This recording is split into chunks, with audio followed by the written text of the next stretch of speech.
दोस्तों आदाब, मैं अनीस अहमद खान हिंद वॉइस से आपसे मुखातिब हूँ। मुस्लिम जगत में सऊदी और तुर्की में अब आमने सामने की खुलकर जो है तकरार शुरू हो गई है। बड़ी खबर है। ये तकरार मिडिल ईस्ट में एक छत्र राज को, किसका राज हुकूमत होती मिडिल ईस्ट में, किसका वर्चस्व रहता है, उसको लेकर चल रही है। अभी हाल में तुर्की के राष्ट्रपति रेसेप तैयब अर्दोगान के एक बयान के बाद सऊदी अरब ने जो बात कही कि चैम्बर ऑफ कॉमर्स के जरिए उसके चीफ को उन्होंने कहा कि तुर्की से के बाइकाट की अपील की जाए और आप इसको तुर्की का बाइकाट कर दीजिए।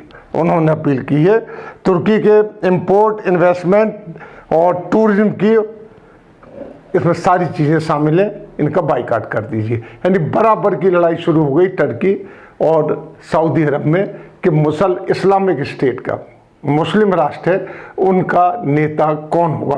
क्योंकि एक तरफ देखिए कि सऊदी अरब जिस तरीके से अमेरिका साथ जा रहा है, जिस तरीके से वो इजराइल के साथ जा रहा है, तो मुस्लिम देश, और ख़ासतौर देश तो नहीं जो उनके करता धरता वो तो नहीं, लेकिन जो पब्लिक है वो नाराज़, दुखी हो रही है उन लोगों से। यहाँ जो तुर्की के अर्दोगान है, ये अपना एक स्टैंड लिए हुए हैं, चाहे वो कश्मीर हो चाहे वो इजराइल हो, उसके लिए एक स्टैंड लिए हुए हैं। हालांकि इनके ऊपर भी आरोप लगते रहते हैं, लेकिन ये अपनी एक इमेज बना रहे हैं। खबरों में आगे बढ़ने से पहले एक बात और मैं आपसे करना चाहता हूँ कि आप हिंद वॉइस देख रहे हैं तो ज़्यादा से ज़्यादा इसको सब्सक्राइब कीजिए और पेटीएम के नंबर पर कुछ ना कुछ हमें अनुदान राशि भेजिए। अब हम आगे बढ़ते हैं। तो अर्दोगान ने सऊदी अरब की इजराइल के साथ नरम रुख अपनाने पर अरब देशों के इजराइल से संबंध बढ़ाने के पर वो नाराजगी जाहिर की थी। जो बयान है उन्होंने उसमें नाराजगी जाहिर की थी। सऊदी अरब को खुलकर निशाना बनाते हुए उन्होंने अर्दोगान ने कहा था कि आज सऊदी अरब इजराइल से दोस्ती के कारण सवालों के घेरे में है। उसे ये नहीं भूलना चाहिए कि सऊदी अरब 1932 के पहले कहीं नहीं था, 1932 में अस्तित्व में आया था। अगर उसकी यही पॉलिसी रही, यानी इजराइल अमेरिका से दोस्ती रही, तो शायद वो फिर से गायब हो जाएगा। बहुत बड़ी बात कह दी उन्होंने, क्योंकि आपको पता है कि अरब कंट्रीज़ को जब ऑटोमन एम्पायर से अलग किया गया तो अंग्रेज़ों की साथ देने के, जो सऊदी फैमिली ने अंग्रेज़ों का साथ दिया था, उसको अरब को इनको दे दिया गया था। तो पहला दुनिया में ऐसा मुल्क मिलेगा जो वहाँ के राजा के नाम से जाना जाता है, सऊदी अरब। सऊद क्लान है, एक वंश है राजाओं का, वहाँ के हुक्मरानों का, उसके नाम से जाना जाता है वो, और कहीं नहीं ऐसा। हालांकि पूरा अरब डिवाइड हुआ था, अलग अलग जो उसके पुराने नाम थे उसी के हिसाब से चलता आ रहा था, लेकिन सऊदी का इन्होंने नाम रख दिया। वहाँ खाना काबा सबसे पवित्र स्थान है मुसलमानों का, विश्व भर के मुसलमानों के लिए सबसे पवित्र पाकीज़ा स्थान माना जाता मक्का और मदीना। हर मुसलमान ज़िंदगी में अपनी एक बार चाहता है कि वो ज़ियारत करे वहाँ की, तो उसके वो हेड होने के वजह से वो दुनिया में माने भी जाते थे। लेकिन जब ऐसी हरकतें कर रहे तो उनका जो है स्टेटस थोड़ा थोड़ा नीचे आ रहा है। पर तुर्की हमेशा से इस्लाम का झंडा लिए रहा है और लहराता रहेगा। उन्होंने जो कहा है, अर्दोगान ने जिस तरीके से कहा है कि तुम्हारा तो वजूद 1932 में आया था, हम शुरू से हैं टर्की, और हम इस्लाम का शुरू से झंडा लिए हुए हैं, क्योंकि जो ऑटोमन एम्पायर था वो भी तुर्की से ही पूरी दुनिया में आया था, और जो उस्मान थे वो तुर्की के ही थे। तुर्की से पूरी दुनिया में उन्होंने अपना साम्राज्य स्थापित किया था। 700 साल से भी ज़्यादा चला है। यानी टर्की से लेके पूरे सऊदी अरब और यूरोप के कई कंट्रीज़ होते हुए भारत से भी लगता हुआ गया था, और 700 साल से भी ज़्यादा उसने हुकूमत की थी उसने। तो उनका कहना सही है कि हम इस्लाम का झंडा हरदम लिए रहे और आगे भी लहराते रहेंगे। देखें तो तुर्की और सऊदी अरब के संबंधों में खुलकर खटास 2018 से आई थी। खटास तो चलती रहती थी।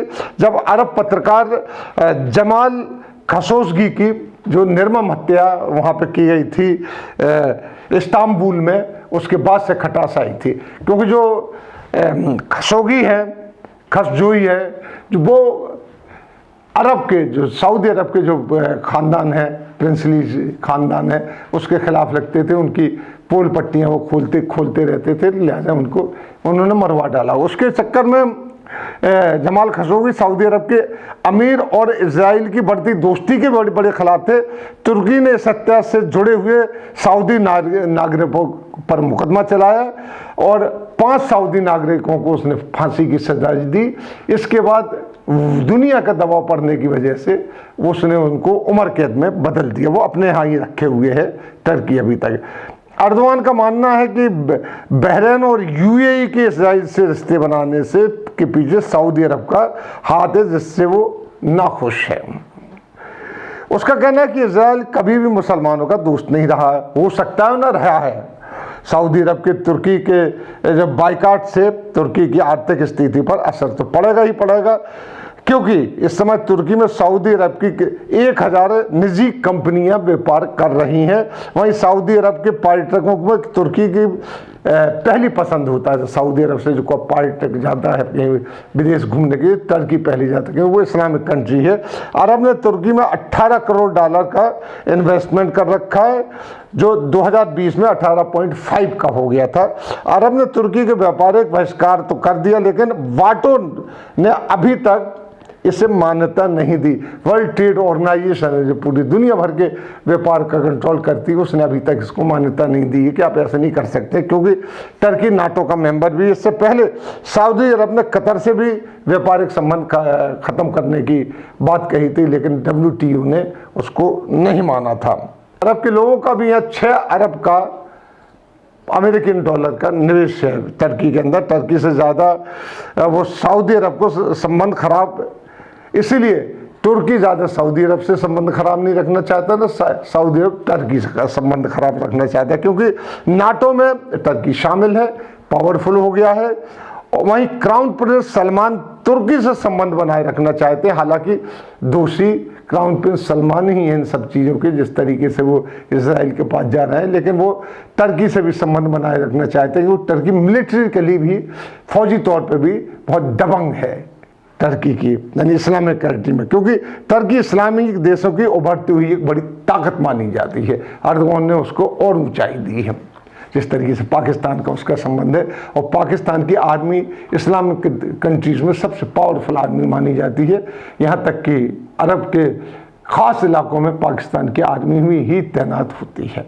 ये बड़ा दिलचस्प मोड़ पे जो इस्लामिक देशों की पॉलिटिक्स आ गई है, मुसलमान कंट्रीज़ की, और बड़ी ऊफ पोह की स्थिति, क्योंकि इजराइल के साथ जा रहे हैं। और वो भी अमेरिका के कहने पे। अब ट्रंप का इलेक्शन चल रहा है, ट्रंप जीतते के हैं कि नहीं जीतते हैं, जैसे कि उम्मीद लग रही है कि उनकी जीत बड़ी मुश्किल लग रही है। तो उसके बाद क्या पॉलिसी बनती है आगे की स्थिति, उसके ऊपर डिसाइड करती है और डिपेंड करती है। इसी के साथ हम बताते रहेंगे आपको, जैसे होता जाएगा। हम आपसे लेते विदा, अगले लिंक में फिर मुलाकात होगी, तब तक के लिए हमें दीजिए इजाज़त।